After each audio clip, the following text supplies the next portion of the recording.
Moon in Aries. So what does it mean if you have the moon in Aries? Well, I'm going to break it down from the east and from the west and combine the both a little bit.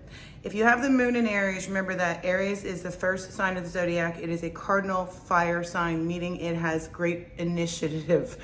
It gets things going, it gets things started.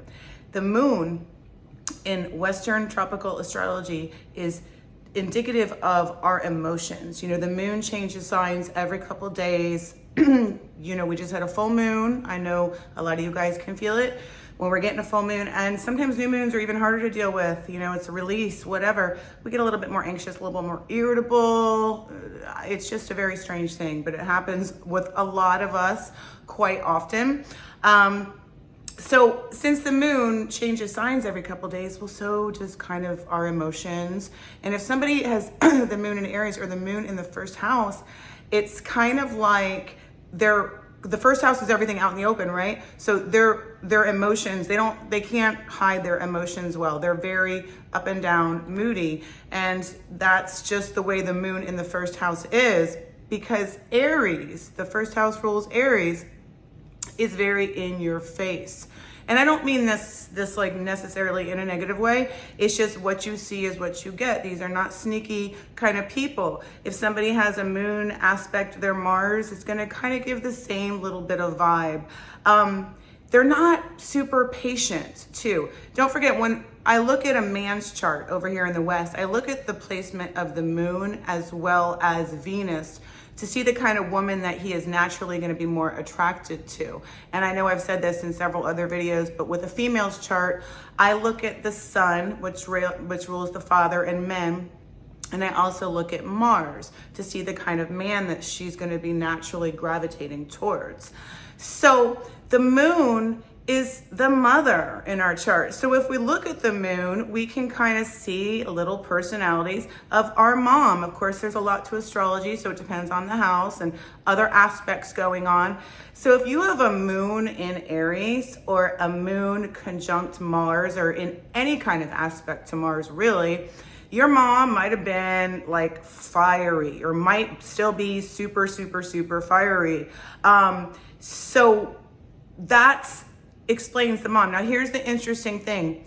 In the East, the moon also rules like our mind. So you know how over here it's just Mercury, whatever.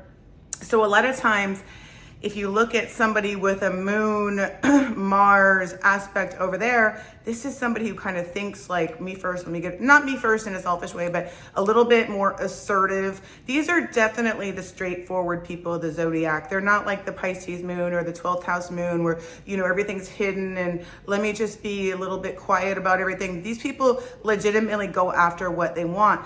Now, they can be impulsive and they can be ambitious. But one thing about an Aries moon is they're gonna get bored quick. So if you are the kind of person that's attracted to somebody with the moon in Aries or the moon in aspect to Mars, and they're pursuing you and you're playing hard to get and all that, they might play that game for a little bit, but they're just gonna straight up move on because they're also kind of self-confident and they also know their own worth. So they're gonna move on to somebody who they feel appreciates and values them. Remember, Aries is the first house of the zodiac. So it's me, myself, and I. It's not the opposite 7th house where it's like, okay, let's just have partnerships and other people are more important to me. A moon in Aries is going to go after what they want. And if something, and a lot of these people you'll see in self-employment because again, they have this great like need for freedom. It's kind of like the planet Uranus.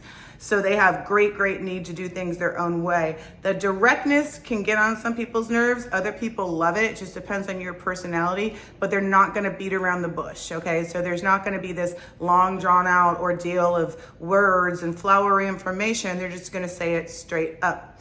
So that is the moon in Aries. And don't forget, the moon changes signs every couple of days. So just in our world, like we just had a big old full moon on Friday. I'm sure you guys could feel it. I know I could. It changes signs. It moves quick. So moon in Aries or moon in first house kind of people are moody. They're, you know, they can be 1 minute, one in the morning, they're feeling one way, a couple hours later, they're a different way. And it's not to say that it's like always a problem, but they just tend to kind of fluctuate, because again, it's a fire sign. It's not an earth sign. We'll get into the Taurus moon next. Totally different energy and vibration with the Taurus moon, but the moon and Aries are initiative people. And when I look at somebody's chart and I see that strong Mars in their chart, you know, I'm going to kind of try to tell, depending on all the other aspects, there's a lot to astrology, I'm going to kind of maybe push them into kind of thinking about entrepreneurial type businesses and stuff like that, because these are not people that do particularly well with being told what to do or too much structure. And if they do have a regular job, they most likely need a kind of job where they're kind of free, little bit free agents. Sales can sometimes be good for them. Other things where there's a little bit more freedom and no micromanaging whatsoever with a moon in Aries. That is 100% not gonna work. So this is my little synopsis of a moon in Aries, and next I will be doing the moon in Taurus.